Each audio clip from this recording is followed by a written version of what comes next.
ধুবড়ী জেলার চাপড়ে ভোট পরবর্তী হিংসা। চাপড়ের পুটিমারি এলাকায় দুই গোষ্ঠীর লড়াইয়ে মহিলা সহ বেশ কয়েকজন আহত হন। দুপক্ষই চাপড় থানায় পরস্পরের বিরুদ্ধে অভিযোগ দায়ের করে। নায়ের আলগা টিলাপাড়া জেলা পরিষদ আসনে জয়ী প্রার্থী তার সমর্থকদের সঙ্গে নিয়ে ভোটারদের ধন্যবাদ জানাতে এসে আক্রান্ত হন। বীরসিং জড়ুয়া কেন্দ্রের অন্তর্গত পুঠিমারিতে নায়ের আলগা টিলাপাড়া জিপির সদ্য ঘোষিত বিজয়ী প্রার্থী নিজের সমর্থকদের নিয়ে ভোটারদের ধন্যবাদ জানাতে এসেছিলেন। সে সময় পুঠিমারি পঞ্চায়েতের আঞ্চলিক সদস্য পদের পরাজিত প্রার্থীর সমর্থকেরা মারমুখী হয়ে ওঠে। তারা বিজয়ী জেডপি প্রার্থীর সমর্থকদের আক্রমণ করে। ফরিদ ইয়াসমিন মিয়া, ওর সাথে আমি নির্দলীয় পার্টি করছি। আর নাজিরের স্ত্রী খুরশিদা বেগম, ওর সাথে আমি নির্দলীয় পার্টি করছি।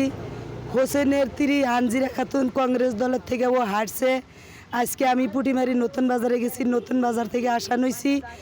হোসেনের বাড়ির সামানের রাস্তা আমার ঘেরা করিয়া মেয়ে মানুষ টাইনা ধরছে, হোসেন মারছে। হোসেনের বই আনজিরা, হেকমত, ইনসেন, ওমর, ময়দান, এগুলো মানুষ আমাকে মারছে, এই জায়গা ফুলায় তুলছে। রাস্তায় আসার পথে জেডপি আসনে বিজয়ী প্রার্থী এবং তার সঙ্গীদের আক্রমণ করে পরাজিত প্রার্থীর সমর্থকেরা। নির্বাচনে পরাজিত হয়েই আক্রমণ, অভিযোগ জয়ী প্রার্থীর ছেলের। মই মোর মাক লৈ আহি আছোঁ, তেওঁলোকে যে আমাক টাৰ্গেট কৰি আছে নাজানো। একচুৱেলি তেওঁলোকে ইলেকশ্যনত হাৰিল, আমি তেওঁলোকৰ প্ৰতিদ্বন্দ্বী আছিলোঁ, তেওঁলোকক আমি ছাপোৰ্ট কৰা নাছিলোঁ। আমি যেতিয়া নতুন বজাৰৰ পৰা মই, মোৰ মা আৰু মোৰ দাদা এজন মনিৰুল নাম, তিনিজন আহাত তেওঁলোকে টাৰ্গেট কৰি লৈ মোৰ মাক প্ৰথমত হুছেইনে হাত ধৰি প্ৰথমত কেইজনমান মহিলাই হাত ধৰিছিল আৰু হুছেইনে মূৰত কোবাইছিল।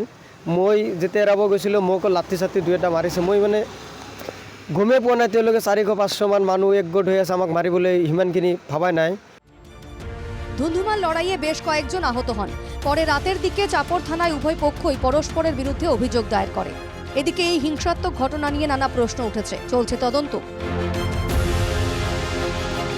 চাপড় থেকে উদয়াদিত্য রায়ের রিপোর্ট, NKTV বাংলা।